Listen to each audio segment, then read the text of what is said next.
everybody. I'm Will Hatrick, and today I got Wagonman here with me today. Today we're going to talk about mental health and addiction. How you doing, Wagonman? What's going on, man? How you doing? Good. Doing all right. Sitting down. It's hard for me to sit down. I like to stand up, but we're going to try this out. It's hard for me to sit too, man. So we can be fidgety together. Yeah, that'd be cool. How was your day? We're just going to talk a little bit, give people a chance to get on if they're going to get on. You know what I mean? There's a couple people. It was all right. It was steady day. Enough to pass the time. Hey, Roo, Glizzy do. Can I see the chat too? Yeah, you should be. You got to turn it on. All right. I just didn't want to screw anything up and touch anything. Oh. Well, if it happens, it happens. I'll get you back. It's cool, man. It's fine. I can't see anybody. So it's weird because I don't usually run Google. I run a private, secret internet thing so that, I'm not tracked and I don't get a bunch of crap. Yeah. But that thing wouldn't let me use my camera or my phone or my mic, so I had to use Google. So I got kicked out of here twice earlier trying to get in with you. But we're good now. Right. I can see you. I can hear you. You can't see anybody else.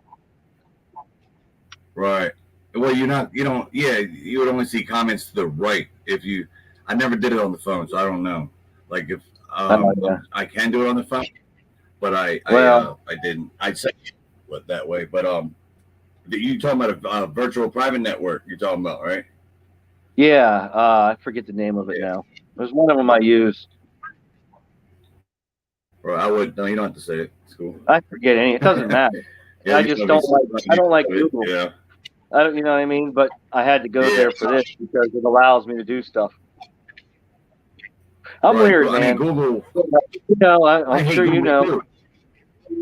I hate Google, but I use the hell out of it because, I don't really have a choice because you need Google for a lot of stuff.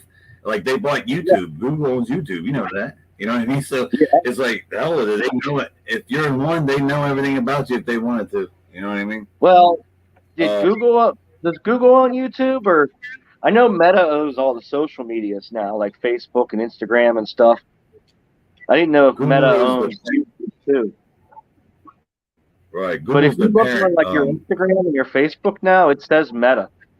Like the company, that company, they're all together now. Well, I think they did that to enable what's that shit? The virtual reality stuff. Yeah. Yeah, because Meta owns the virtual reality, the Quest and stuff. Facebook makes Quest, the new wireless VR headsets. Yeah. Facebook's the one that makes those. My son just bought one the other day. Right. I was pretty proud of him. He's 14. He saved up his own money and bought one. It was a big step, I thought. That's good. Yeah, it is. I mean, when I was 14. Except Dad can't use it. It's funny as hell. He brought it over the last time he came to visit, and he was like, "Don't touch that. That's mine." I was like, well, funny how that works. When I buy it, you're fine with it. When you buy it, I can't touch it. Yeah. That's what it is. I started working when I was 14 at McDonald's. I got fired from that job, too. Oh, man. I've managed the only job I did. I have now. I've been in April. It'll be 10 years I've been there. So. Yeah. I got fired from every job except for the Army, and I almost did. I talked to my old first sergeant about it the other day. I was talking to him about it. Because this is what happened. All right, I'm going to tell you. All right. I told you. I told Stacks. I got in a car accident, and it took me a while. It took me a while to get back. Are you okay? Yeah, I'm here. You all right? Yeah, I'm good. I thought you were coughing or saying something. Oh, I thought you were saying something. No, you're good. Right. I didn't make it back in time, so I was called AWOL at a certain point. I had gotten in a car accident. They gave me leave, and I was calling my platoon sergeant. You know what I mean? But I didn't take a bus back when they wanted to, but I was keeping contact, and that's all you really had to do. But my platoon sergeant wasn't relaying the message and to the first sergeant, so he was kind of screwing me over. He was screwing me over. So when I got back, well, real quick, that first sergeant, that platoon sergeant that screwed me over, ended up having a heart attack like a month later after I got back. I didn't give it to him though. I think he got it just from being an asshole his whole life, and he calmed down after that. Karma is a bitch. He was a racist dude, bro. He was really racist. One of his eyes were kind of off, so he looked even more like mean. You know what I'm saying? It just with him. I mean, he would look like an asshole, and he was an asshole. He probably still is an asshole, but that stuff can change. He got a lot nicer after that. You know what I mean? Because there's like I didn't get along with for a long time. For like 7 years, we didn't get along. We couldn't stand each other, and then he ended up getting a type of cancer, and he ended up beating it. And he's not the same person anymore. So like now we get along great. Like I mellowed him the hell out because I couldn't stand it. Don't condescend to me. Right. Yeah, that's the number one thing, man. That's a big thing with me, man. It's a trigger just like that. But anyway, hi Victoria. Victoria says hi to you. Victoria. Well, sorry, I can't see the chat for some reason. I'm new to this, so you guys gotta just bear with me. This is my first interview I've ever done. Stuff you guys can't see. How do you feel? You feel all right? Yeah, I feel all right. Okay. Well, long story short, when I saw my first sergeant, okay, he said by the time it take me to kick you out, you would already be getting out. So I'm going to let you stay. And that was one reason. And the second reason was he told me was because I wasn't a bad soldier. And he says that because if I would have listened when people condescend to me and if I was able to take that, I would have been a great soldier. I didn't work directly under him much, but I hate to toot my own horn, but like people in my squad, they looked up to me. Like the people that went out to the bars with me and all that stuff, I was the one that protected them. They didn't have to even lay a finger, you know what I mean, on nobody because I'll handle it for them. And I just felt like obligated to protect. If whoever's with me, I'm gonna protect you. I don't care if you can fight or not. That's just the way I was built. And we talked about that a little bit last time. But and like my dad told me, like I don't even know if this is true, but like he never lied to me. So, but my first sergeant didn't even know about this, so it must have been hiring him. But my dad told me that my uncle, one of my uncles, was the post sergeant major of Fort Jackson. That's a big to do. That's a big deal of the whole Fort Jackson. He was the top he ran officer. That shit. Yeah, at one point he retired there, and he retired civil service duty too. But he said that he did that, and then I wanted to find out, so I asked him, and he said he didn't know nothing about it, but it could have been above him, but he made the decision based off not based off because he didn't even know about it. So my dad, he told me that, and I basically thinking the whole time that my uncle got me out from getting kicked out. What a bitch I am. You know what I mean? You know what I'm saying? That's It'll be unfair. You know what I'm saying. But it turns out it didn't even happen. Like he didn't even know about that. So like I don't know who he called, but it wasn't my people. Yeah. Back when I worked for the government in the early 2000s, the guy that ran the program that I worked on was a family friend through church, and he was a recovering alcoholic. That's the only reason why I got the job. I didn't have anything but a high school education.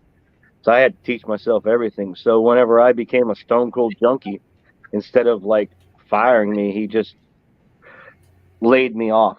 So I get it. You know what I mean? Yeah. So that being said, how old were you when you first started using, and why? I started using in middle school for fun. At that time, it wasn't a problem. I just would smoke weed and do acid. And actually, in 7th grade, I got busted for paraphernalia, got arrested in the school. I was handcuffed in the office. Everybody was walking by. The office was set up like a fishbowl, and there was like glass everywhere. And here I am, handcuffed to a damn chair with these 2 cops in there. Somebody's framed me. Oh, He made this piece, smoked out of it, gave it to me on a Friday, and I left it in my locker at school because I didn't want like my parents to find it and shit. And then when I got to school on Monday, there was like 2 cops and principal and vice principal and shit waiting for me, and I just got slammed because it was in my locker. And they said that if he didn't smoke out of it, because you remember the old school days when you used to take the 9mm film canisters and a pen and make a bowl? That's what that shit was. So I they never said had to with that. I always used to. yeah, but yeah, it was a homemade piece, and then I got busted for it. So then I homeschooled for a couple years. So I kind of got away from the drugs for a little bit when I homeschooled, and then when I moved back to Pennsylvania, because I was in Maryland with my mom and my stepdad at the time, I moved back to Pennsylvania. Then that's where everything's at. So then I started doing coke, started doing heroin. So I was probably 17 at this time when I started getting into anything other than like acid and weed. So what you said 14. You said the first time you used? That's when I first used weed and then acid. But like to get into like the coke stories and the heroin stories and the crystal meth and all the shit that I did, that was like late teens, early 20s. Whenever my story ends when I was 23. That's when I got clean. I'm 43 now, so last year was my 20th anniversary of being clean of everything but alcohol and weed. So, congrats, man. But it seems like to me that like I feel like sometimes people look at me on like the chats and on like stuff like I got my shit together, but it took me 20 freaking years to do that shit. Like where I am now, it was hard to get to. Like, I've been removed from it for a long time. But I haven't been removed from depression and bipolar and anxiety and PTSD. That shit will never leave you. No. So I guess like to get into it a little more. What's that? To get into it a little more, to answer your question a little better, when I was 20, I moved back down to Maryland, and that's when I got that job with the government. And when I was in middle school, my parents ran a youth group, and there was this girl in there that was younger. I was like 14, she was like 12. And back then it was, I was just the youth group leader's kid, And then years later, when I was 20, I went back to Maryland and I ran into her somewhere. I think it was the secretary at my job ran a youth group. And even though I was 20, she invited me to come. And then Nikki was there. And Nikki and I instantly started dating. Okay. That's your wife, right? No, it's not my wife. Girlfriend. My wife's name's Deanna. Okay. But Nikki and I instantly started dating. And I fell in love with her for the first time in my life with anybody like that. I didn't even use virginity. I didn't care about that. You know what I mean? So this was like when it comes to love and like sex and all that stuff, I was 20 years old before I did any of that. So she was the world to me. And so we moved in together. And then like a year into our relationship, the one day she was like, "Fill my stomach." And then I felt it and there was shit moving around in there. So we went to the doctors and we found out that she was 6 months pregnant and we had no idea. Like she never missed a period or anything. It was crazy. So then she came from a broken family. I came from a broken family. We were both doing a lot of coke at the time and eating acid all the time. And we wanted a better life for the child that was in her stomach. So a month later, we had the child 2 months early. And we went to a Christian adoption agency and decided to give our child up. And then the child was born. And he was born preemie, 2 months. And he was in Washington, D.C.'s Children's Hospital. And he had died like 3 times. And so we would like get a phone call saying, his heart stopped. So we'd run up there and we'd find out that, they brought him back and he was in an incubator and all this stuff. So for a month, we kept driving from 45 minutes south of DC, where I lived at, up to DC to see him. And then after the month when he was healthy, he went to the adopted family. It was one of the hardest things I ever did in my life. I remember walking out of that mystery and falling on my face. But when we did the adoption, we went through that, like I said, a Christian adoption agency, and we got to interview different families. Like they brought out these books with all these pictures and all these like profiles of all these people. We interviewed like 25 people, and we handpicked the family that we want.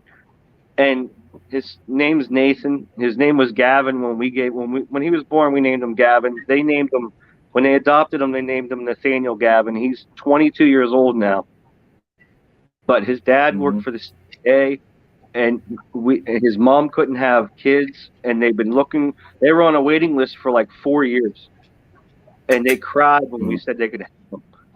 So like we made their life, and these kids, my boy now, he's going to college for robotics. Like I could have never given him that life. So that happened. Right. So her went through giving child. And then a year after that, I was working, like I said, for the in Maryland. Well, they came to me and they said, we're doing this project down in Pensacola, Florida. Would you like to go down? And I said, yeah. So I was down there. But I had a lot of people in my ear through the church telling me that it was wrong for her and I to live together. So like one day I'd come home and I'd be like, I love you. I want you to move to Pensacola with me and leave her whole family and everything. And then the next day I'd come back and I'd be like, no, I don't want you to go. It's wrong for us to live together. So for like 3 months of that, when it was time for me to leave, she decided to stay here because she didn't know for sure what to do. She was 19 years old. I was 21. Right. So I moved to Florida, and I got an apartment and all this stuff. And then right before 9/11, I was in Washington. I was right outside of Washington, D.C. when 9/11 happened. Like I worked with people in the Pentagon that were killed in 9/11. And so I came up. I was supposed to come up for a month because we were working on this project. And the home base for the company that I worked for, I wasn't military. I was government contracted through the Pentagon. So I came up there to work on this project, and that's when 9/11 happened. It actually happened while I was there. So then we were stuck there. So the adoption that we did was an open adoption. So I was in constant contact with the family that we gave him to. And they decided that they allowed us, as Nikki and I, to go see him. So that was the first time we had seen him since we left the hospital. And at the time we were broken up because, she stayed because I moved to Florida. And after that weekend of seeing him, we decided that we wanted to get back together. And then not only did we want to get back together, that she was going to move down at the end of her semester of college and we were going to get married. And I remember she had 2 weeks left before she was going to come. And she emailed me at work that day because this was 2000. There was no social media. And she was like, I love you. I'll see you in a couple weeks. And then later that day, my mom called me and said, Nikki was in a car accident and she died. So, man, lost my fiance. Sorry for your loss. That's where the drug story starts, because I lost my shit. And so for the next 3 years, my drug of choice was yes, please. I didn't care what it was. I did everything possible: ecstasy, crystal meth, crack, heroin. Give it to me. I don't care. I just don't want to feel, because I, for 20 years, lived with regret that if I would have brought her down in the beginning, that she'd still be alive. She was 20 years old. She had her whole fucking life ahead of her. She was hit by a FedEx truck one side on a bridge. She was going down a hill, and she lost control, and it was like a tight bridge, and there was nowhere to go. And the FedEx truck hit her, and she was so small that the seatbelt ruptured her spleen and killed her. So, to answer your question, that's where the drug use started. When she died, I lost my fucking mind. And it took me till I was on life support for suicide 3 years later to finally get over that shit. So that's where my story really started. Her death is where I did shit recreational since I was 14.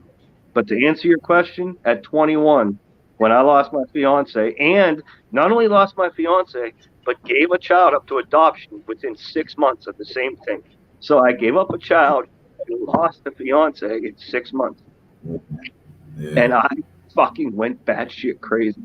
So that's where it all started. Now that that's done, the rest of this interview is going to be great because that was the hardest part of it. But yeah, there you go. Mm-hmm. That's where it started. Okay. So Well, a crazy story about that before we move on. Mm-hmm. For 20 years, I never ever dreamt about Nikki.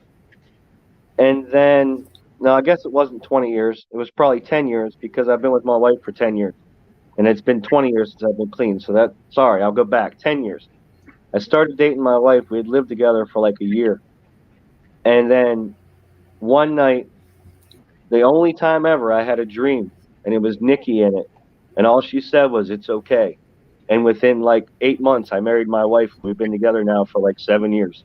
I needed that confirmation because anybody before my wife, you had no chance in hell of dating me because I was fucked. There was nothing to do. And none of those girls that I ever dated after her did anything wrong. It's just that you weren't her. You know what I mean? Right. That's where it all started for me. That's where the downslide started. That was a lot to handle in 6 months for me, and I just went fucking ballistic. So that's my story, and that's where it started. So. Okay. All right. Well, first off, I'm sorry for your loss. You came a long way. I mean, I just met you, but that hit me in the face. It makes a lot of people realize that, they do drugs just for the hell of it. You know what I mean? Like I don't want to get into that. But like I'll be praying for you. Keep that in there. It took a lot for you to do that. You know what I mean? Every time, I think it needs to be heard so people can understand that it's not just about fun. Sometimes people do it because they don't want to feel and they don't know any other outlet. And for me, that was my outlet. If I lived my life fucking numb as hell, then I didn't have to think about anything. You know? Yeah. It's kind of where that's just where it led me. But I appreciate it. I'm good now.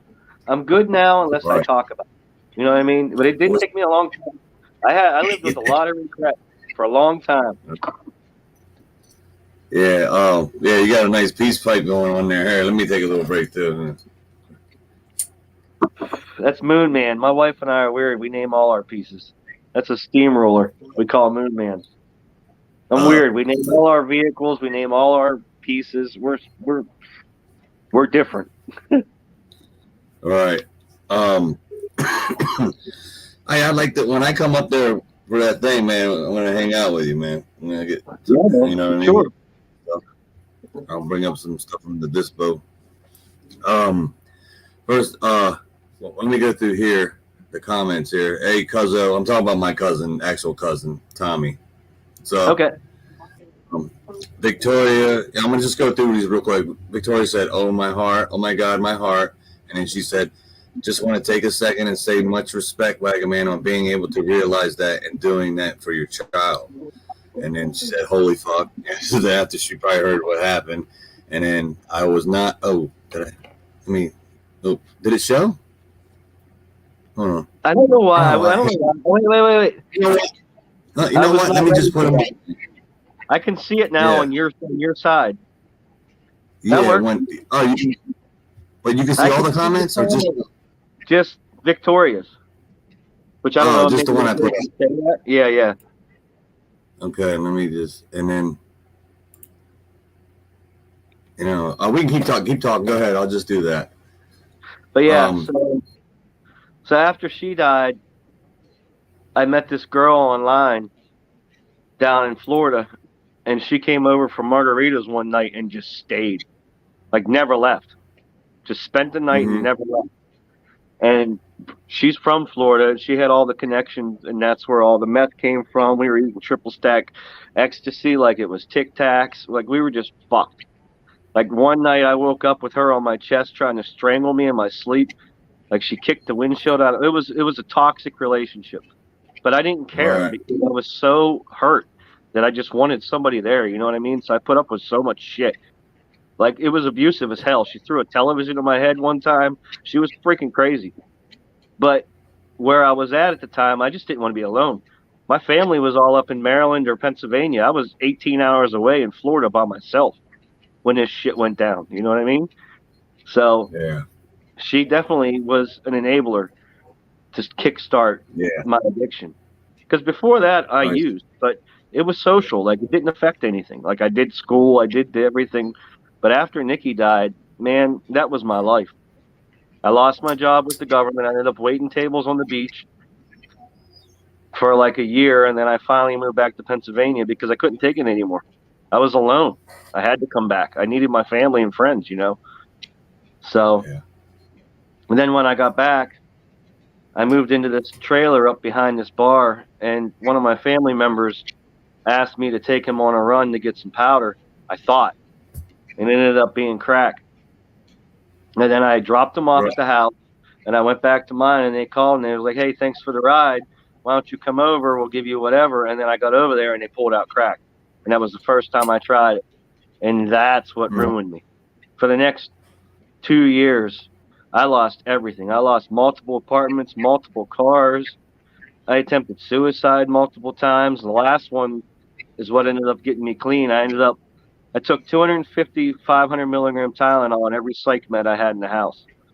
And then I barricaded myself in my apartment, and I was laying on the couch with a knife in case the pills didn't work. And the girl that was actually my enabler managed to break into the apartment and drag me to the hospital. It took 4 male nurses to hold me down because I was outside in the parking lot smoking cigarettes. Like, I wouldn't go into the hospital. After all that, I was determined.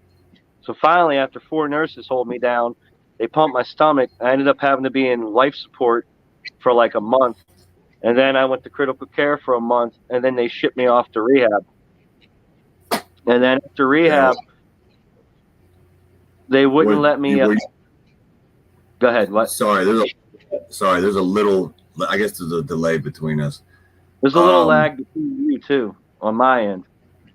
Yeah, between us. Yeah, that's what I'm saying. Never mind. Keep going. I forgot what I was going to say. What I was going to ask you. Go ahead. That's it. So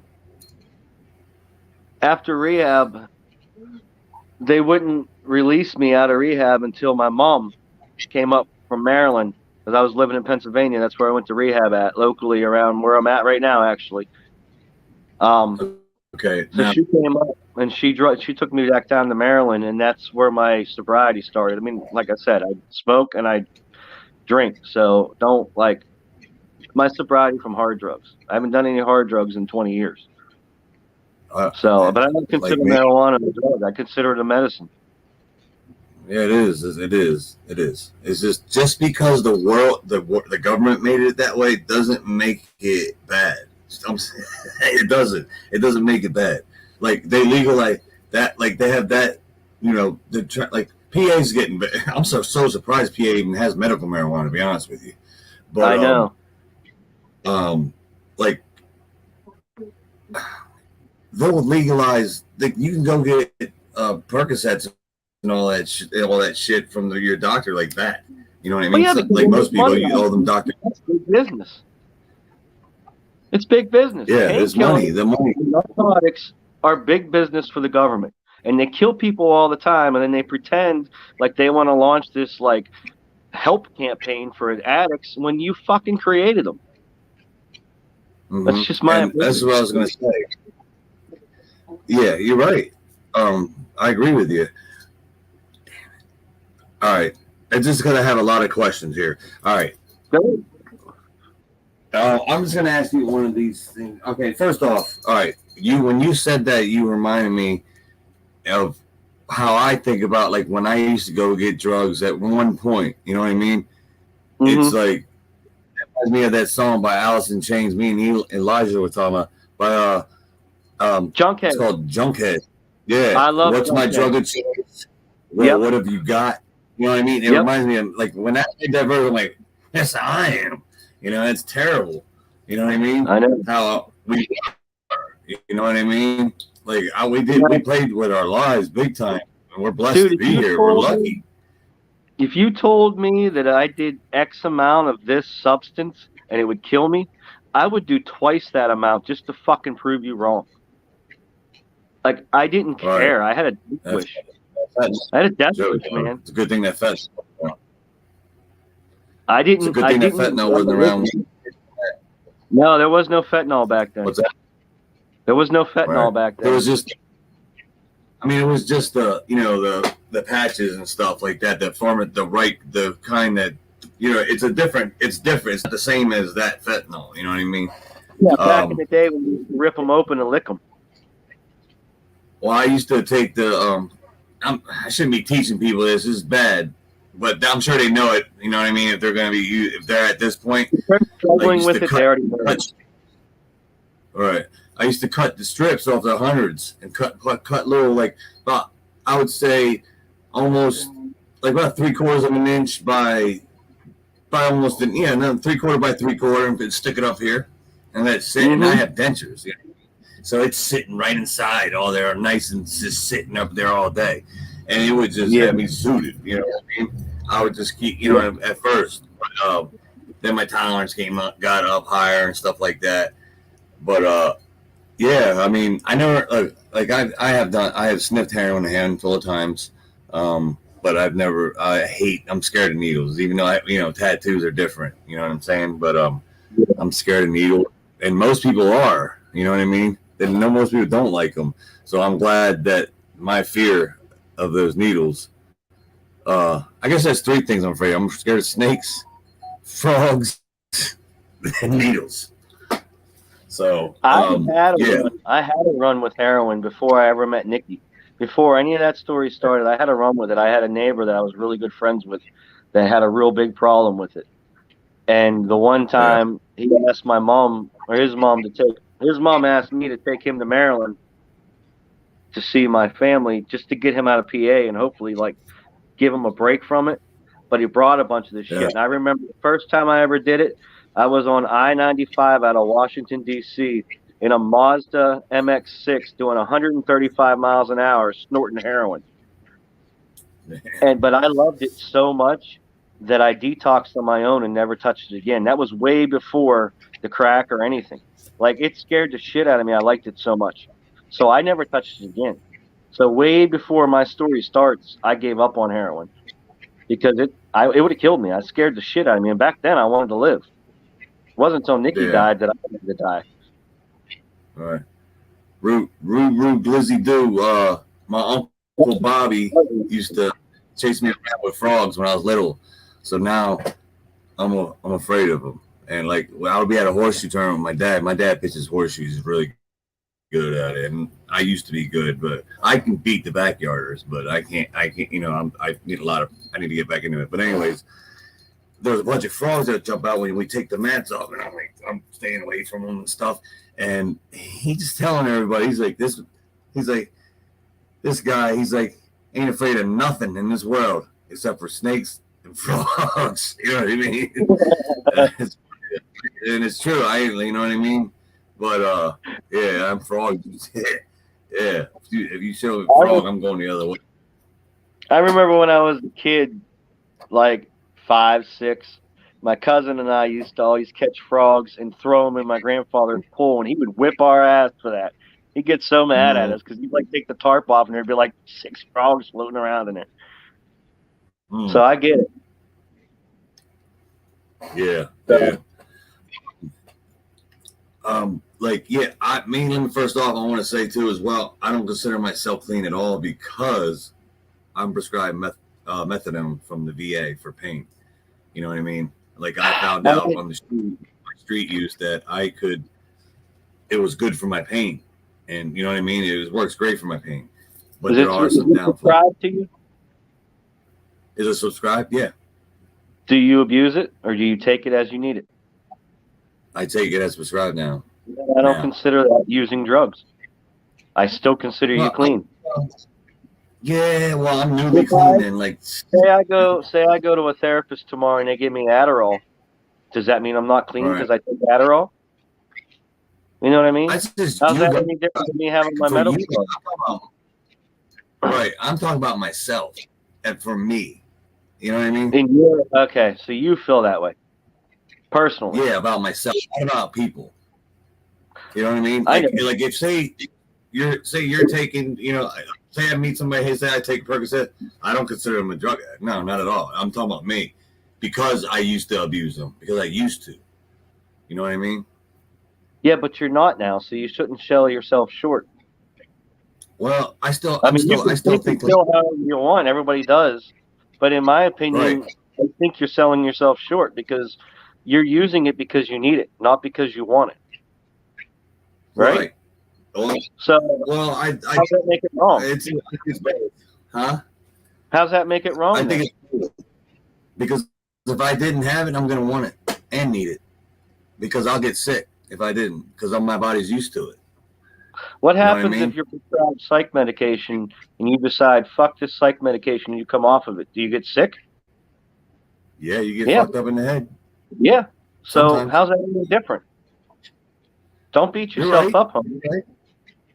I'm not beating myself up, bro. Trust me. I I'm know, not. I know, but I'm saying like, I wouldn't throw your sobriety on that shit. Right. I hear you. So I don't You know. can. That's my opinion. I'm sorry. Yeah. Okay. It's cool. It's cool. I mean, but see, the thing is, like me. Yeah. Oh, you didn't have to do that. Thank you. Appreciate it. Wow, that's too much. All right. Thanks. Thank you. Anyways, for you,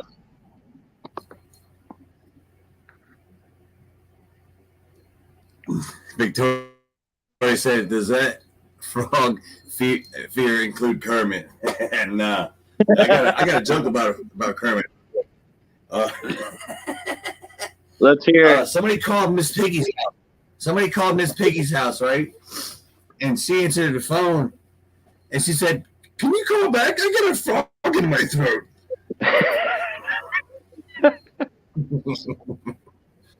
You know what I love about having kids? What I love about having kids is the jokes are so simple once you get to the old man dad jokes. Like they're so simple. Like we think everything's funny because we're so used to like children's books and all this funny stuff. Mm-hmm. So what's up? So what were we saying? Nothing. I want to see what your next question is. Well, yeah, but see, like we're going off of each other, so and then we're keeping on topic, basically. You know what I mean? Cool. So, all right. You already said how it affected your life, right? You know what I mean? But I was going to ask you how it affects your life, including your job, your wife, your kids, the law, and friends. If you can expound honestly, my wife doesn't know much about my past because once I got into my addiction, I've done so much shit that I have nightmares about that's not who I am anymore. So I never really shared it with her. Like I'm to a point in my life now where I accept the things that I did, good or bad, and I know that I can't change them. So we don't talk about it. So she doesn't know the person that I could be. You know what I mean? She just knows the person that I've become. And I think that that's all that matters at this point. You don't have to look backwards in life. That's not who you are. That's who you were. And I think a lot of people get hung up, and I did it for a long time, get hung up on, oh, I was that person. Oh, I was a piece of shit. Oh, I had Walmart sue me because I did so many bad checks. Oh, I couldn't have a bank account in America for 10 years, anywhere in America, because I fucked like 4 banks over for thousands of dollars. That's not who I am now. Now I'm good. Now I have bank accounts, car loans, and everything else. So why dwell on that shit? You can't dwell. No, you're a new person. You're a new person. You don't know that person.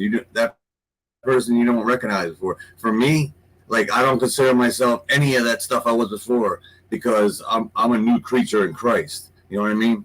Like correct. I'm a new person. So period. Exactly. And I've been a new person. I've backslidden many times. You know what I mean? And I still make mistakes as far as my temper. But that's a different story. But that's part of my mental health. You know what I mean? Yep. I'm not perfect at all. I'm what do you call it? Diagnosed. The VA diagnosed me mood disorder. in NOS, none of them specified. That mood is it's pretty Yeah, bad I one don't even sometimes. like. Do they still call bipolar bipolar? That's a You know what I bullshit. That's mean? so broad diagnosed, just like ADD. You know what I'm saying? So, you know what I mean? I consider myself ADD, but I take an Adderall before, and it doesn't calm me down. You know what I'm saying? Yeah, yeah. But like I consider myself like there. I don't consider myself in the world's view as ADD. I'm just saying my mind is everywhere. I can pay attention. You know what I'm saying? But Yeah. I try. There's no such thing as multitasking actually because you can only do one thing at a time. Even a computer, when you say multitask, it's doing one thing at a time. It's just fast. You know what I mean? But Yep. yeah, yeah. So do you? What I mean, like, I know you didn't have much trouble with the law and stuff like that. No, But like, I don't consider myself like I'm not like that as far as jail. I did 90 days in for a DUI, and I don't consider that time. So I don't ever say that I did jail time because that's not time. Not compared to what I don't you even guys consider are. myself. Yeah, but I don't even consider my time compared to Cuzzo's time is not time. I've only done that stint was 2.5 years, and it was only supposed to, I would have got out 18 months, but I had to max out in Delaware County, and they don't let you leave state unless you finish doing what you got to do everywhere else. They didn't want to take. I'm glad too because I didn't want to go to no Delaware County and finish nothing. I hate that fucking dirt hole. That place is the Yeah. worst place, to, like cleanliness wise. You know what I'm saying? It's what is it? George W. Hill. It's I don't even know if he owns it anymore. It's been so long since, but it's privately owned, so they don't have to follow all the rules for some Well, reason. they're all You know privately what I'm owned saying? because it's a money making business. It's not about whatever. Jail is a freaking money making business. They're all freaking Yeah, privately I know. owned, unregulated, and they don't care as long as they're getting a dollar bill. That's Yeah, and all it is. they make money each day. Each day you're there. Like at one point, I can't remember, but I for some reason I think of 800. I think that's what I remember. $800 a day off of you. I could be wrong. I could be wrong. Yeah, it's like they say it's like But they make a lot of money off you. $120 a day per inmate. So where's the other 700 Yeah. going? Say it's 100. No, that's why they're making money, man. Hand over fist. You know what I'm saying? You know? And that's why Hey, you get stories like Tundra has. Because there's no regulation. They can do whatever the hell they want. Right. That's like if you worked at Sheets. Do I what? Where? Sheets? Like say you worked at Sheets. Right. Go ahead. Said, I think either we're talking at the same time or we're breaking up. So go ahead, you talk. I'll shut up. Ruby Green wants to know because I said about my fears of frog. He said, "Now we got Will's fears. What's yours, Wagon?" My if you what want to now? talk about it. What is it? What I'm are sorry. you afraid of? What are your fears? What am I afraid of? Mm-hmm. Rejection. Rejection's my biggest fear. And I say that because I didn't have a bad life. I didn't have bad parents, but I had two parents, one that was in the Navy and that moved all around, and they were 6 hours apart, and I went back and forth between the two of them. So the way that my life was set up when I was younger was that my parents never went to court for me. They split up when I was like 3. And so they decided that if I went to school somewhere, I would spend the summer with the other parent. So like kindergarten through 2nd grade, I lived with my mom in Virginia.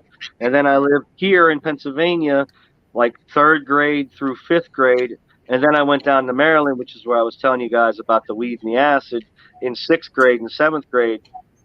And then I homeschooled for a couple years. But the point of all that is me going back and forth. Like, say I go to school in Pennsylvania. The summer times when you hang out with all your friends. So now I'm in a different state. So I never had really any, like I have friends, a couple friends that I've had since almost 20 plus years. But like I always felt like I was fighting for attention. Like I always felt Hmm. like I was fighting to be seen because I would always disappear. Same with Jen. Like my sister Jen, that's always on with Cuzzo. You know, you guys know who she is. Like Yeah, I like her. She's. we never had a relationship till a couple years ago because I'd come in and out of her Mhm. life all the time. So for me, Yeah. like if I go to the bar by myself, I won't talk to anybody. I'll just sit there because I don't want to talk to you because I don't want you to reject me. Because I felt like I always just wanted to be noticed. You know what I mean? Like when my sister, not Jen or Justin, but when my other sister and my mom and my stepdad were born, that's their child. When Jen and Justin were born, that's my dad and my stepmom's child. I always felt like I was in the middle, not belonging to anybody, and that I needed Yeah. to like fight for attention. So that's probably my biggest fear. That's why I'm so reclused. That's why I'm so quiet. That's why I don't talk a lot to people right away. Once I get to know you, you can't get me to shut the hell up. But until I know you, I won't talk. I've never approached a male or a female. I've never been the one to approach you first. If I saw you on the street, I would not talk to you until you talk to me. I just can't. So that's my fear. Right. Right. What Oh, even with guys, like be friends even with guys, like with God, yeah. yep. If I see you on the street and I don't know who you are, I will not talk to you. I All won't right. until you talk See, to me first.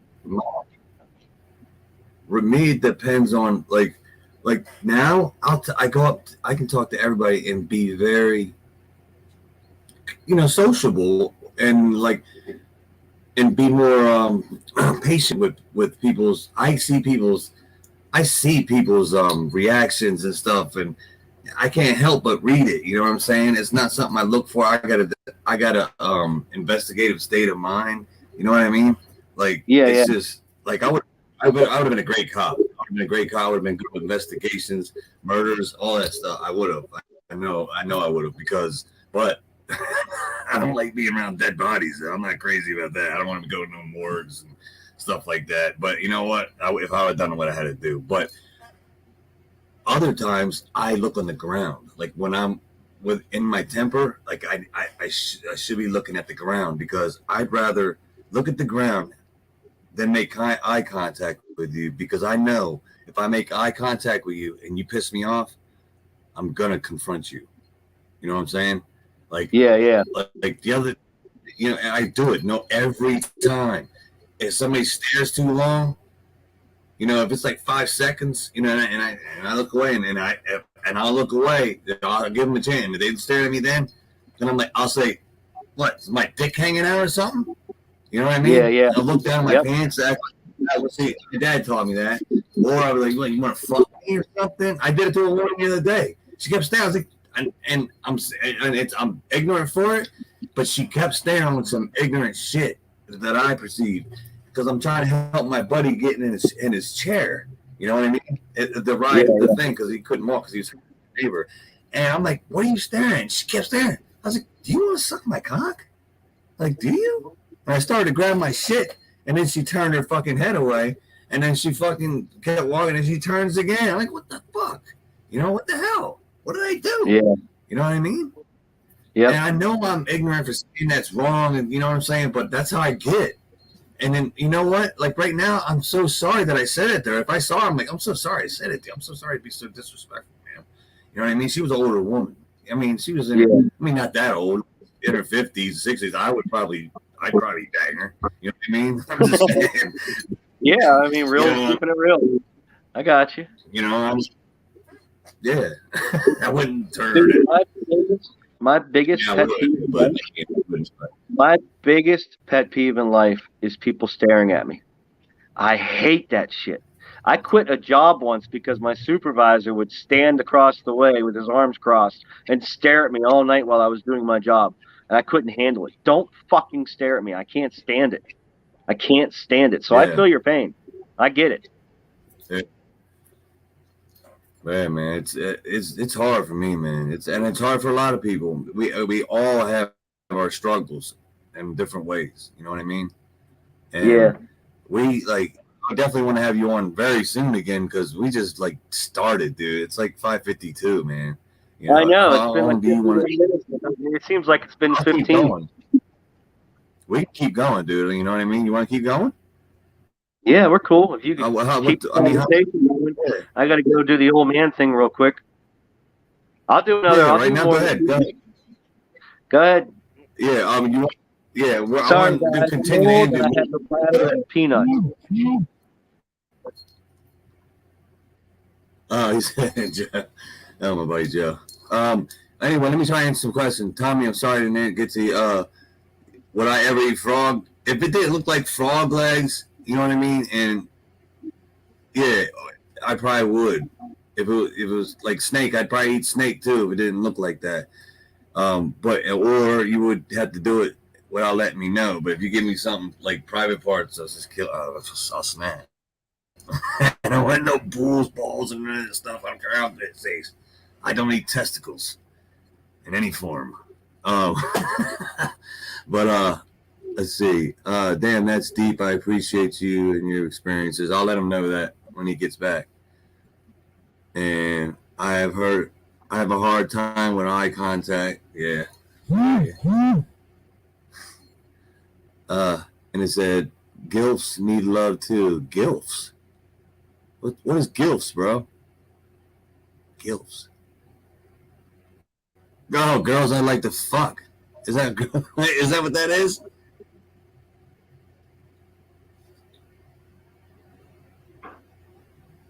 Glizzy, is that what that means? No. Is it girls I like? I don't know. I'm sorry, guys. I knew I was going to have to tell. Go ahead. He said, damn, that's deep. I appreciate you and your experiences. Thank you, man. He's talking to you. Thank you. The whole reason why it's all right. The whole reason why I even started doing this and the whole reason why I started exposing myself to being vulnerable with you guys is that I felt like the things that I went through in my life weren't for me. I didn't live so that I could just live. I lived so that all you guys know that you're not alone, which is the whole point of me starting my channel. So you don't have to like say sorry. I'm cool. Like I'm good now. That's why I want to help you guys because I've been through it and I'm on a point in my life now where I may get emotional on some stories, but I'm okay sharing with you guys now. So that's why I'm here. That's why I'm even doing this interview. So I appreciate it. I appreciate the thoughts and the love. I really do. Thank you guys. But you don't have to thank me. You don't have to like say sorry. It's good. I'm good. I just want to help you guys. Cool. So does Will. That's why we're doing this. Yeah. We just want to help. No, dude. Like I can't. Like I don't know who this guy is. No, I've always wanted to be this way, and I used to get this way, but then I would get like I used to do drugs and drink a lot. I used to take a lot of ecstasy, and I used to sniff a lot of coke, and mushrooms, acid, and stuff like that. So when I would quit everything, and it was the alcohol too, big time. I used to drink a lot. I would get delusional, and I'm gonna tell everybody I don't care. I got no, what I mean. I thought I was Christ 2 times,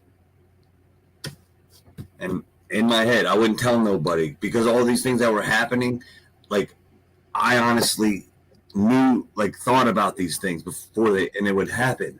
You know what I mean? I thought like, wow, I'm getting like these things. Psychic stuff, like type stuff. You know what I'm saying? That's why I don't down psychics, but I don't like the ones that use it for bad, and because I think they're full of shit too. You know what I'm saying? Yeah. Most of them. Sure. The ones that do it for money, honestly, man. Look. If a lot of things have happened, I've pulled things out of thin air. Okay, it just when somebody say something and ask a question, or didn't even ask, and I'd say it, and I pull it out of thin air. That ain't no coincidence. All right. Like I told you about, I'm going to tell you guys real quick. I'm sorry that I'm getting on this, but this is a part of my mental health. All right. And, Hey man, it's fine. We're all just what hanging happened? out here. Are you there? I Shit. Did oh I wait, go? yeah, I'm here. We're good. We're good. I just wasn't moving. No, I hit something. Anyways, Oh. I was at I think I told you this. I was at the grocery store with my ex-girlfriend Heidi. Yeah, Okay, you my told first me kid's this. mother, right? Go ahead, tell them. And this is no bullshit. All right. I went through we were going through the register at Giant Kennett, and we were talking, and the lady at the register was there, and I was talking, and we were talking about assholes or something like that. And I said, and now I don't feel this way anymore. This is how I felt then. I have met nice ones and cool ones from now on. I said, anybody named Mark is an asshole, and anybody named Steve is a right. And the lady at the register that works, she's like, oh my God, my husband, I can't believe that. My husband's name is Mark and my son's name is Stephen. And I was like, oh, fuck. You know, I looked at her and she said, you're bad. She said, I'm like, I didn't know. You know, I didn't know. You know what I'm saying? I didn't. And then, I mean, what are the odds of that? And then she went on and told her friends. And then one time, like I'm at work moving from Clyde's Furniture, this guy Bruce I used to work for. What am I hearing? Is that a TV? Is it? Yeah, okay. I think I hear. Do you got a TV? You hear it now? No, You don't hear I it don't now, hear it right? anymore. Sorry about that. I didn't somebody realize watching? for the You can turn last it back hour my TV's been on in the background, and you didn't even hear it till just now. I just muted it. I didn't even think Right. about I'm it. It sorry was just about on that. when we started this. Yeah. Anyways, back to the Steve and the Mark. Yeah. That story's done. But I was like, wow. And then I was delivering furniture one time at this place, and the guy I was working was like, so guess what this girl's name is? I was like, I don't know, Amanda. He goes, yeah, how'd you know? I was like, I don't know. You told me to guess. But Amanda is like, you know, that's A's alphabet. You know what I'm saying? That could be, like, that's the first letter in the A in the alphabet. I don't know. But, and then this one takes the cake. My buddy Jason, rest in peace. Man, I miss that dude so much. We were outside of his apartment. He was having a fire.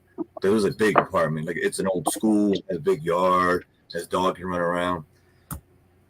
He was talking about this woman, this chick he used to date, and then her mother wanted to get involved with him, and he couldn't remember her name, and he's like, it starts with an M. And I'm like, is it Melanie? And he said, yeah, but he said it just like that, yeah. You know what I'm saying? Like, not surprised. I'm like, dude, did you just hear that? I just said the name you had. Like, you asked me, I just pulled it out of the air. And he's like, yeah. I know. But he was drunk. But so he was more focused on the story. But a lot of things happen with him like that as well. Other things, it happened with him too as well. And that dude was just like the closest thing to pure that I knew, man. I'm gonna be honest with you. He had the feelings of the emotions of a man and a woman. You know what I mean? He wasn't gay or anything. He was straight. But like, yeah, his feelings, and he would let you know. He wore his heart on his sleeve just like I, but he was much, in my opinion, a much better man that I could ever be. He donated his money. Right now, because I think you're a great man from what I've learned of you. We all make mistakes. Yeah, I appreciate that, and I think this for 3 or 4 days now, and I respect the hell out of you, man. So I respect your story. I respect you trying to keep God in the mix, because that's not talked about anymore. It's not socially acceptable anymore like it used to be. So I appreciate the hell out of you. Don't sell yourself short, homie. Right. I'm sure he was a great man, but you are too. Yeah. So. Here's about my drug use. Thank you. Thank you for that. I really do appreciate that, and I think the same of you, bro. Honestly, you know. Thank you. You got it. And it took a lot of guts for you to, for what you've been through and rejection, for you to get up here and tell your story, even though as much as it hurts you. I commend you for that, man. God bless you for that, man. Man, I just feel like I'm here for a reason, and I did it through music for so long, and I work so much now that I can't commit to the band anymore. So this is my new avenue. Like, I helped people by making them happy through music for years. I played drums for 33 years now, and I can't do that Right. anymore on stage.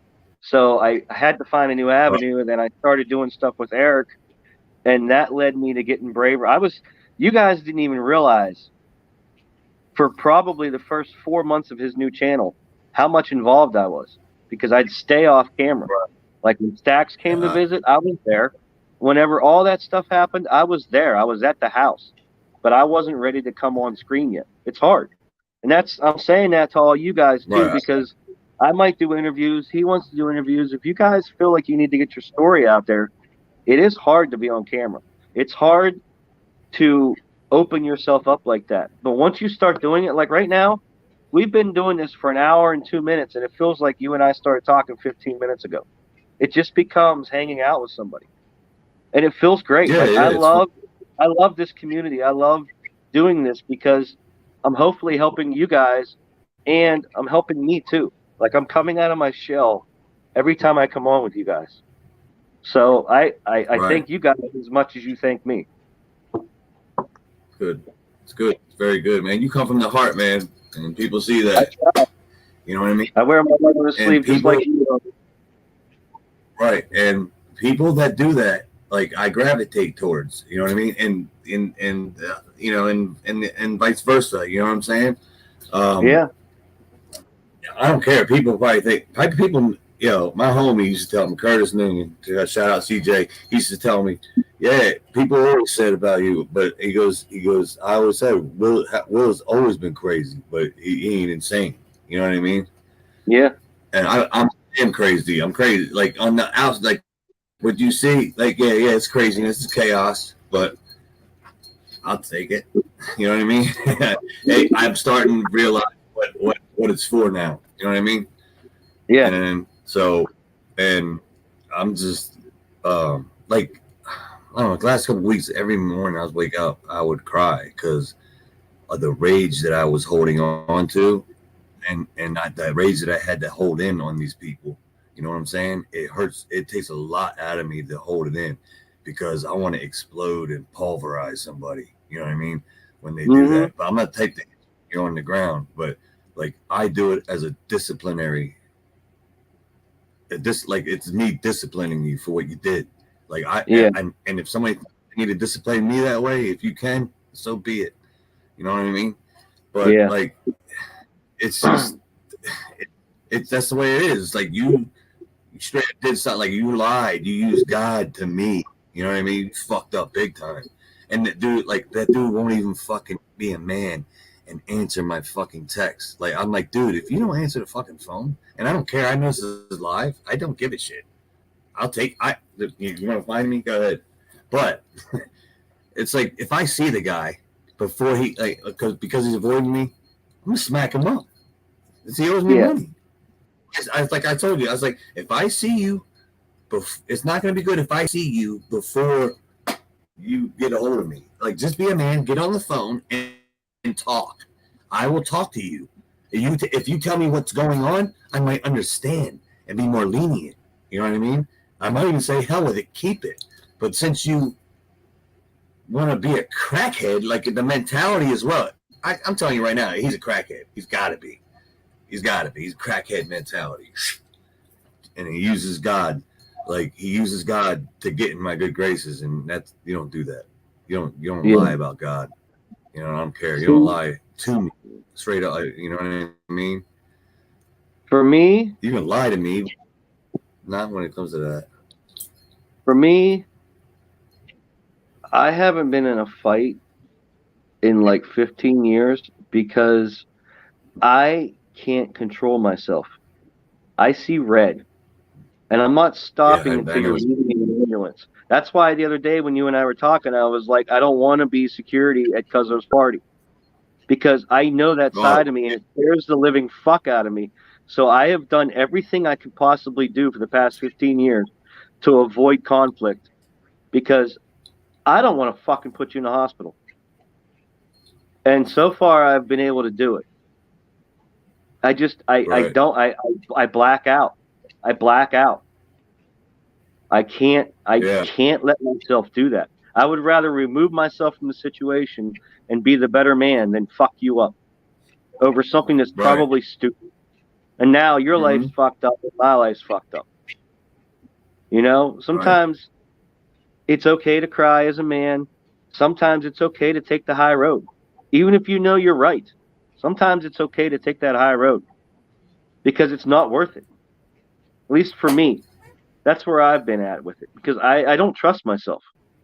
I don't trust myself that one of these times I'm going to go to jail for murder because you pissed me off and I let that side of me come out. And I don't want that. I don't want that for you. I don't want that for your family. I don't want that for me and my family. So I will do everything in my power to take the high road because I don't want to be that person anymore. I don't. Yeah. So, but I feel I know your anger. I know what you're talking about. That's the whole reason why I said that. I know that anger, and that anger scares the fuck out of me. It does. It scares the hell out of me. So I try everything in my power to not let that come out. Right. Wife's never seen it. Not necessarily like everybody, but in general. You know what I mean?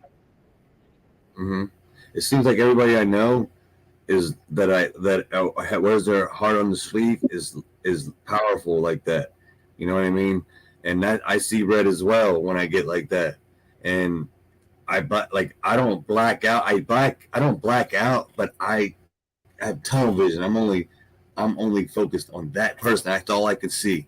You know what I mean? So I call that seeing red because, and I don't want to hurt people either. I really don't. But I haven't been in a fight. I haven't been in a fight since 2012. So, you know, I'm doing okay. I did punch last few weeks. I punched something, and I used to break shit all the time. And I haven't done it for years. And but when I was sleepwalking, like I elbowed that, but that doesn't count because this is like it's always get hit in my back and.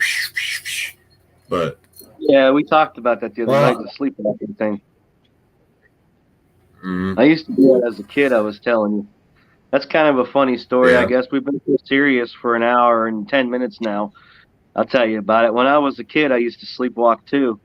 And for some reason, and it happened multiple times, I would sleepwalk out of my room downstairs, upstairs into my parents' closet, and piss in the corner. And then I'd sleepwalk down into the basement and fall asleep on the concrete floor in the laundry room, and that's where they'd find me. Like one day I walked out of the house and they had to come out and find me. I was roaming around the yard. I had no idea. Yeah. I got a story for you. Go ahead. You just made me remember something real quick.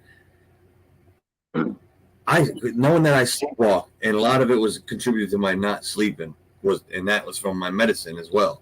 Even when I take it as prescribed, it still keeps me awake. It depends on what's going on up here. This feels everything. You know what I mean? For some reason, for me. Anyways, I thought I fell off the bunk bed, and when I was laying there on the floor, and I don't know how I didn't wake up when I fell. You know what I mean? So I must have just calmed down or something like that and laid down. But I remember the time I did fall, and it hurt, man. I laid on my chest. It knocked the damn wind out of me. I fell out of the top of a bunk bed before. It sucks, man. That shit'll wake your ass up fast as hell. Yeah. Yep. Exactly. Let me answer these questions real quick. Go ahead. All right, real quick. I'm sorry, bro. Yeah, we are off a little bit. My cousin said, speaking of Christ, he did that a lot after Nelmy passed away, and you were drinking Robitussin like crazy. Yeah, I was drinking Robitussin. That's why my teeth had to get pulled out because I didn't floss either. I knew when I couldn't get shrooms because I used to be able to get shrooms, but I would drink Robitussin because it had that. After this. What's that? That's a topic I want to touch on after you're done. Okay. I used to drink that shit every day. for like months, like a month or two. You know what I mean? I went to the hospital because I was so out, messed up and dehydrated. I had to get an IV put in me. You know what I mean? To get water in me. But that shit ate the enamel off my teeth because I took them to hallucinate, and that shit was fire. Like at first, when the first time I took it, and I was with my Nelmy was my best friend, and it was my stepsister's boyfriend at the time, Steph and Nelmy, and we were smoking a blunt. I drank that shit half hour later, smoke a blunt. I felt like the room was a box, okay, and I had to crawl out the door, to crawl up to get out of the door. I literally felt that way, but I also felt like we were on top of like we weren't even on Earth. I felt like we were in the heavens, like just sitting all the way up there, looking down, watching. You know what I mean? It felt so weird. Yeah. You know what I mean? Yeah. Like I felt like I was in a high place. Like seriously, my conscience anyway. You know what I mean? And speaking of that, I got another episode. We got to talk about that stuff I was telling you about, but the hypnotist told me about my sleep paralysis. But he said it was actually what do you call it? Astral projecting or whatever they call that. You were telling me about the other day on the phone. Yeah, it's some scary shit sometimes, but now I'm getting more a better perspective what's really happening. You know what I mean? But go ahead. Yeah, you said something like you touch on Robitussin. No, not Robitussin. There was something else. But I'll tell you a story real quick too about a spiritual experience I had. One time when I was I think I was 19 years old, I had this friend that was a stripper. And like I said in the beginning of this, I didn't have sex till I was 20. So she was just a friend. Like we were such good friends that she'd run around the house naked, and it was like nothing. Like I didn't care. Like she was my friend, but she was into witchcraft, and like to the point where she her bedroom had like pentagrams on the ground and candles burning everywhere. Like she was into it. And the one night, I ate a bunch of acid, and I was laying in my room, and actually, I'm mixing these stories up, so I'll come back to that one. But the acid story that I wanted to talk about was the one time I ate it, I was laying in my room, and just like in the Bible, when Jesus was tempted, the devil was standing in my room. And the next thing I know, I was in the desert, and he was asking me to follow him. And then I was on a cliff, and he was everything that Jesus went through.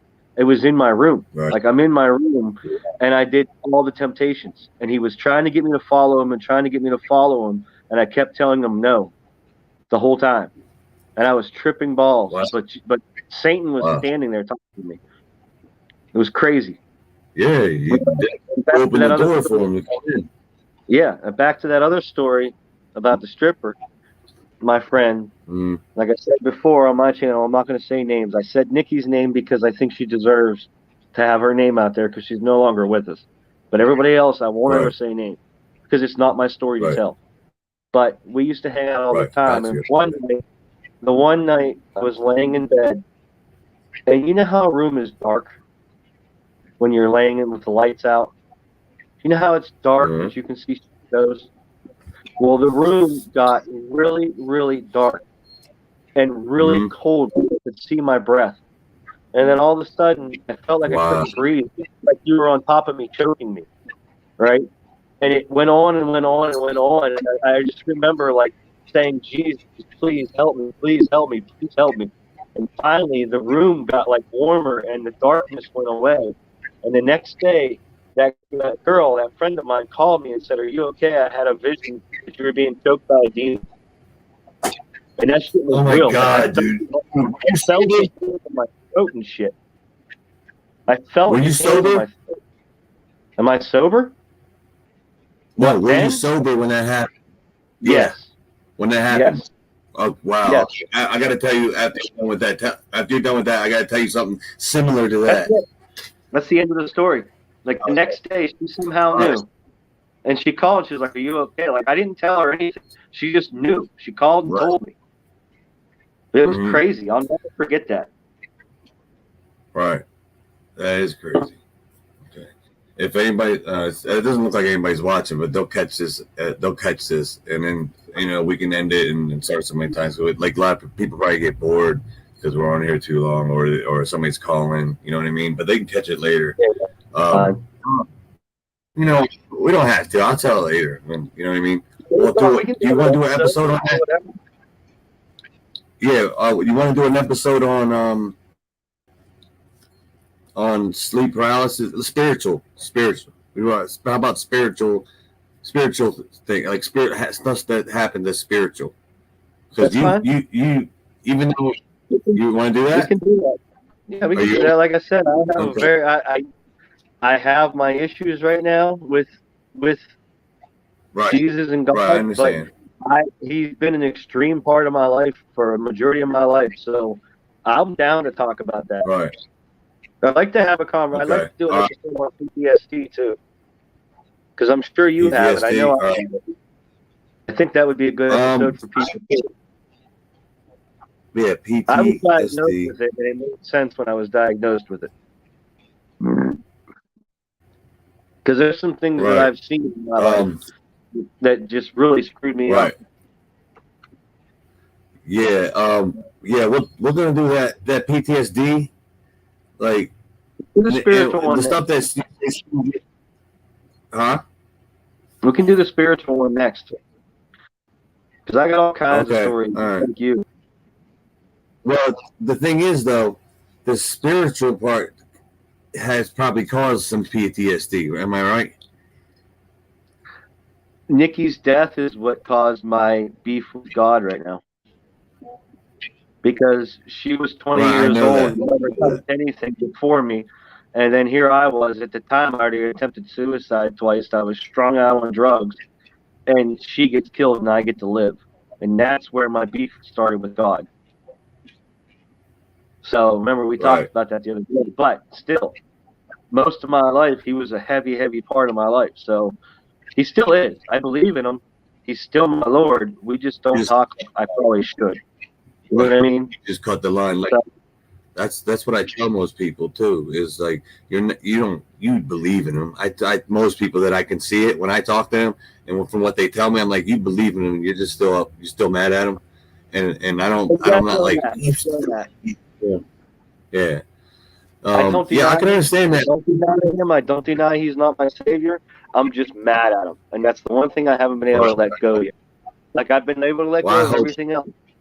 You know what I mean? So I'm talk about everything.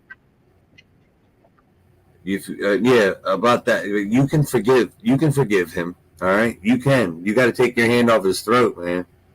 I'm working on it. I'm hoping doing this kind of stuff will help me to be able to get to that point. Right. Not you, but hopefully, in general.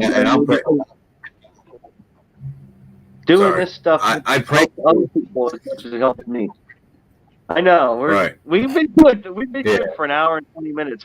We're finally screwed up. All right, and you're like your picture is right now looks really blurry. I hope the broadcast is good. How is no, here? It's getting dark, and I only have a couple. I have a blue and a green light on in this room, and it's starting to get dark here in PA. So it's getting blurry. I think I'm getting darker because I don't have any lights on in the room. I think. Right. I'm in PA too. You're in a room with no windows. Not windows though. I got a window right beside me. Like literally, I got a window. Yeah. I mean, I got my lights on. I got shit. My house is 215 years old. There was no electricity when my house was built. So, I have to live off of lamps because, my house is knob and tube whenever we got it.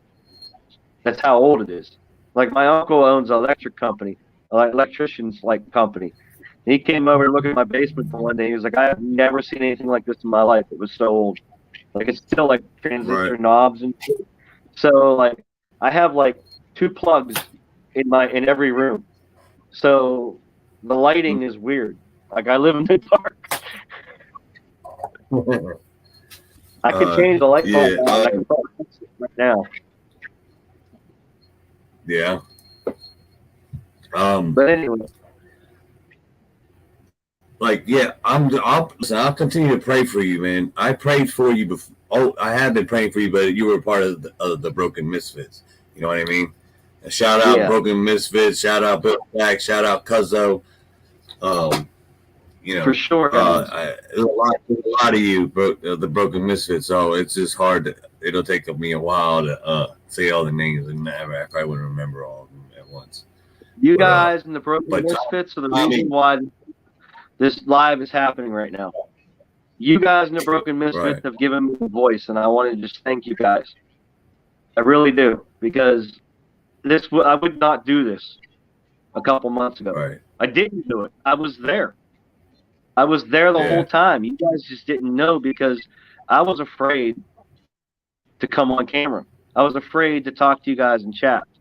So I really thank you guys for helping me as much as I hope I'm helping you guys.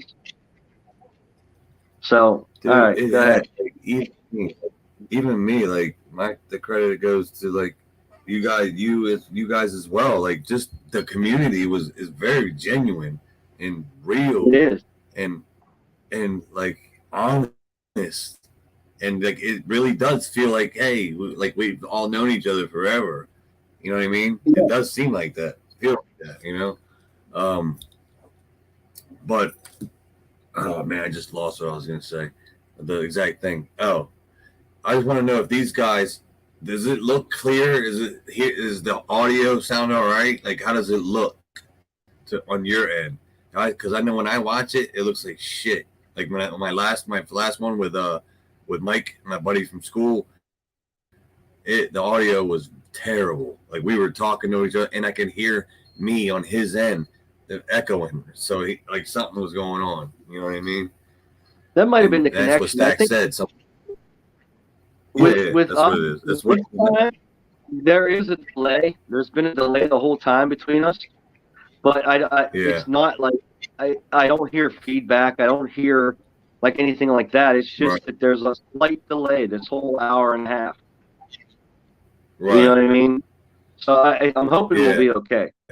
Because it hasn't been bad. It has been a little bit altered, but it's been pretty smooth. I think. Hopefully it turns out. Well, you're starting to break up really bad. And Glizzy just said YouTube cut stream quality 60 minutes in, so we should cut it. You know what I mean? Right. We should get off. You know what I mean? And you can we can do tomorrow. What's that? We can cut it back some if you can. If we lost it at 60 minutes, we could stop this video. Can you go back and like cut 30 minutes out of it? Because really, it's just us talking about the next episodes. Right. It said it's great. It's just the app is cutting the upload quality. Audio sometimes cuts, but it all is heard. Right. Cool. You have a 2-minute delay. We can cut this for sure. We can do another one now. 2-minute delay? Really? They're not seeing us for like 2 minutes after we started? Really? Wow. Oh, what does that mean? What does that mean, Glizzy? I guess we're 2 minutes behind real time. So it's almost like when you start peaking in acid. Yeah, but like I'm sure he hears us right away, so that doesn't mean that. But the video, I don't know what he means. Huh? Yeah. Yeah. What did you say you wanted to do? You wanted to discuss what we're going to talk about in the next episode? Is that what you said? No, I'm saying we did. We're going to do spirituality. Yeah. So, we should probably get off, dude. You know what I mean? All right. I'll hit you up and we'll figure out the next time to do the next one. Okay. He just said if he comments, it's going to be a minute behind before I get it. Well, I can't even see the comments. So on my end, I don't even see you guys talking. That's why I haven't been like acknowledging you guys. I'm not being rude. Wow, a minute behind. Well, all right. Have a good one, Glizzy. Thanks for coming by, man. He's going to catch the next one. You know what? Yeah, we'll talk about it. Hey, stay on when I end the broadcast because I will talk to you. We'll still stay in the room, okay? All right, cool. All right. All right, guys. Thanks for coming by. Have a good Thanks, one. guys. God bless you. Thanks for letting me ramble. Yeah. You want to shout anybody out? Because somebody will watch it later. Cuzzo, you follow his channel, man. Him and I are just starting out. We're doing this. We're trying to help each other because we want to help you. So, Cuzzo, Stack, all the same guys that we all follow. I can't think of them all right now, but there's so many great channels out there that are trying to help people. And just, we're trying to show you guys love. That's it. Yeah, we are. And I'm not a like a sensitive guy. I'm really not, but I do care for people. So like I'm telling you, people that know me are like, wow, I'm surprised he's doing this. Maybe, I don't know. You know, I'm not sure. But like I know they like I had a hard time showing like I'm the girl in our marriage. I joke that I'm the girl of it because I feel that like life is fucking short and you need to like tell people how you feel because you might not get to. So I like always try to like if it makes me oversensitive, if it makes me less of a guy, whatever. But I've just seen too much. So if I talk too much or if I seem to whatever, then it's just because you may not get to talk to me anymore. I may take a piss in the middle of the night and die, fall down the stairs in the dark. You're right.